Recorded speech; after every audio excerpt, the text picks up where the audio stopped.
जो भारत के पंथ को फॉलो करता है वो माइनॉरिटी कहलाएगा, या जो विदेशी पंथ फॉलो करता है वो माइनॉरिटी कहलाएगा?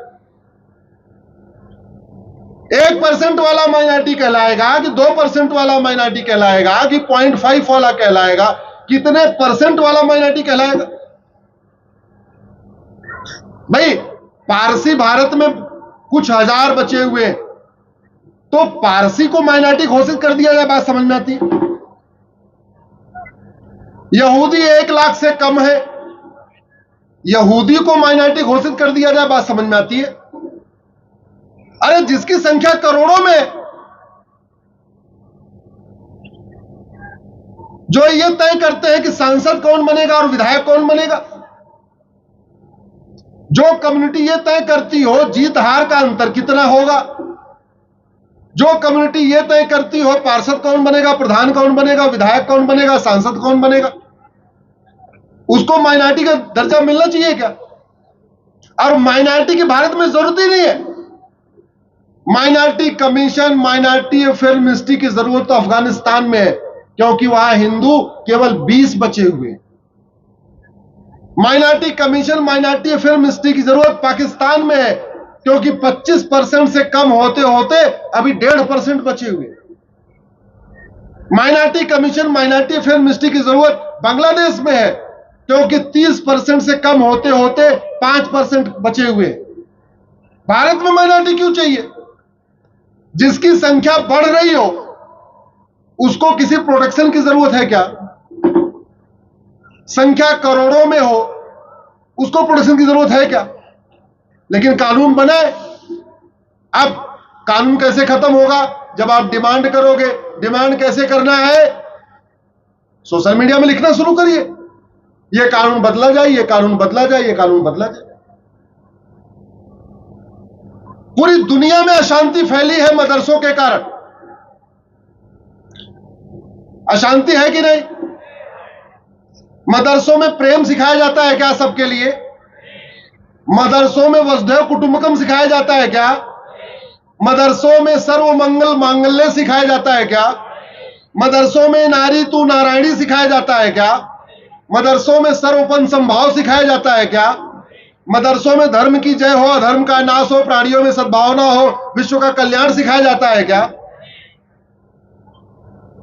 अरे जिन मदरसों में न भारत की संस्कृति सिखाई जा रही हो, न भारत की परंपरा सिखाई जा रही हो, न भारत की जीवन पद्धति सिखाई जा रही हो, ऐसे स्कूलों को चलाना क्यों? समाधान क्या है? 10वीं तक समान शिक्षा। 10वीं तक सब एक किताब पढ़े, हिंदू हो या मुसलमान, पारसी हो या ईसाई, 10वीं तक सबकी किताब एक हो।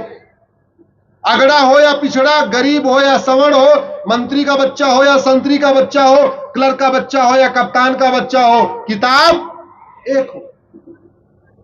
मैंने पीआईएल फाइल किया, मैंने पीआईएल फाइल करके वो कहा, ये सीबीएसई बोर्ड वाले कुछ अलग पढ़ा रहे, आईसीएसई बोर्ड वाले कुछ अलग पढ़ा रहे, महाराष्ट्र बोर्ड वाले कुछ अलग पढ़ा रहे, बिहार बोर्ड वाले कुछ अलग पढ़ा रहे।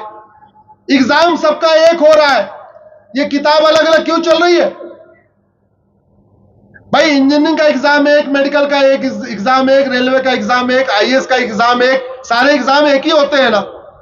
जब एग्जाम एक है तो किताब अलग अलग क्यों? अरे सिलेबस कॉमन कर दो, करिकुलम कॉमन कर दो। महाराष्ट्र वाला मराठी में पढ़ेगा, गुजरात वाला गुजराती में पढ़ेगा, बंगाल वाला बंगाली में पढ़ेगा। किताब अलग अलग क्यों? सिलेबस अलग अलग क्यों? भारत में समान शिक्षा होनी चाहिए कि नहीं? भारत में समान शिक्षा होगी, उससे धर्म की जय होगी। भारत में समान शिक्षा होगी, अधर्म का नाश होगा। भारत में समान शिक्षा होगी, प्राणियों में सद्भावना होगी। भारत में समान शिक्षा होगी, सबको समान अवसर मिलेगा। और आसान है ये करना। ये रेलवे पूरे देश में घूमती है, रेलवे बोर्ड एक है कि नहीं? जोर से बोलिए जरा। अगर एक रेलवे बोर्ड से पूरे देश में रेल चल सकती है, एक एजुकेशन बोर्ड से पूरे देश के स्कूल नहीं चल सकते क्या? अगर वन नेशन वन टैक्स हो सकता है तो वन नेशन वन सिलेबस क्यों नहीं हो सकता? वन नेशन वन करिकुलम क्यों नहीं हो सकता? हाँ, मातृभाषा अलग अलग होगी, फिजिक्स का सिलेबस पूरे देश का एक हो सकता है कि नहीं? केमिस्ट्री का सिलेबस पूरे देश का एक हो सकता है कि नहीं? जूलॉजी का सिलेबस पूरे देश का एक हो सकता है कि नहीं? बॉटनी का सिलेबस पूरे देश का एक हो सकता है कि नहीं? मैथ का सिलेबस पूरे देश का एक हो सकता है कि नहीं? हिंदी का सिलेबस पूरे देश का एक हो सकता है कि नहीं? संस्कृत का सिलेबस पूरे देश का एक हो सकता है। हाँ, एक दो किताब राज्यों पे दे दीजिए कि भाई महाराष्ट्र में 2-3 किताब चलेगी जो महाराष्ट्र की लोकल हिस्ट्री बताएगी, महाराष्ट्र का लोकल एटमॉस्फेयर क्या होता है, वो 2 किताब दे दीजिए, राज्यों पे दे दीजिए। बाकी जितने मेन सब्जेक्ट है उसका तो कॉमन हो सकता है, और दुनिया के कई देशों में चल रहा है, लेकिन हमारे यहां नहीं चल रहा है। क्यों? क्योंकि आपने डिमांड नहीं किया, आपने कभी मांगा ही नहीं। आपने मांगा नहीं तो आपको दिया नहीं। वो तो मस्त है अपने उसमें काम में। इसलिए मैं कहता हूं, अगर भारत को बदलना है तो कानून बदलना पड़ेगा।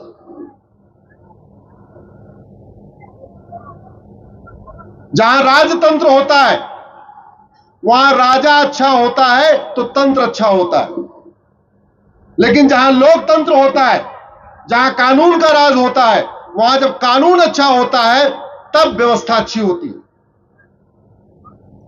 कुछ लोगों का मानना है कि समाज बदलता है तो व्यवस्था बदल जाती है। हां, सही है, मैं उसको गलत नहीं मानता, लेकिन समाज के जरिए जब व्यवस्था बदली जाती है उसमें कई साल लगते हैं।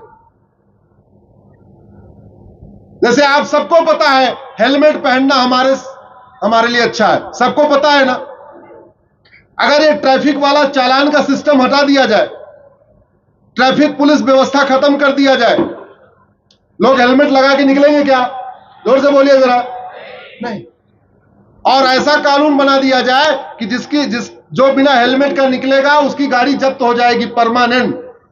कल कोई बिना हेलमेट का निकलेगा क्या? जोर से बोलिए। तो समाज को तो पता है हेलमेट लगाना अच्छा है, फिर कानून क्यों है? तो पावरफुल समाज हुआ कि कानून? जोर से बोलिए जरा। कानून। हम सबको पता सीट बेल्ट लगाने से गाड़ी में कार चलाते समय हमारी सेफ्टी होती है। अगर ये चालान खत्म कर दिया जाए, अभी जो 5,000 रुपए लगता है सीट बेल्ट ना पहनने पे, कल से लोग सब सीट बेल्ट लगाना शुरू करेंगे या सीट बेल्ट खोल देंगे? क्या करेंगे? खोल देंगे। और कल से अगर कानून बना दे जो बिना सीट बेल्ट के मिला उसकी गाड़ी परमानेंट जब्त, कल से कोई बिना सीट बेल्ट के घूमेगा क्या? तो पावरफुल क्या हुआ, समाज या कानून? हमारे देश में इतनी कथा होती है, इतने कथावाचक, इतने महामंडलेश्वर, सब कहते हैं सच बोलो, सच बोलो, सच बोलो, सच बोलो। झूठ खत्म हो गई क्या? झूठे मुकदमे बंद हो गए?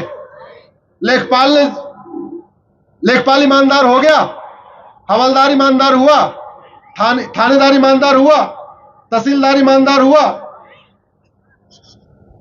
कथा तो खूब हो रही है।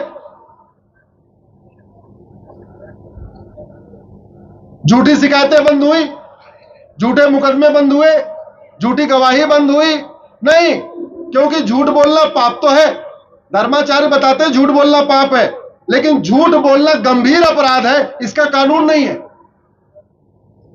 अब ये कानून बन जाए, झूठी गवाही दिया, झूठी बात किया, झूठी शिकायत किया, झूठा मुकदमा दर्ज कराया तो 10 से 20 साल सजा होगी। झूठ कम होगी कि नहीं होगी? तो पावरफुल क्या हुआ? कानून। पावरफुल क्या हुआ? कानून। हम जिन समस्याओं से परेशान हैं, ये ऊपर वाले की समस्या है या नीचे वाले की समस्या है? हम जिन समस्याओं से परेशान हैं, ये समस्याएं भगवान ने दिया है, इंसान ने दिया? इंसान ने दिया। तो यानी अगर बीमारी इंसान ने दिया, समस्या इंसान ने दिया, तो इसका समाधान किसको करना पड़ेगा? और सरकार इसीलिए होती है। ये सरकार पुल बनाने के लिए, फ्लाईओवर बनाने के लिए, रेलवे बनाने के लिए, इसके लिए नहीं होती भैया।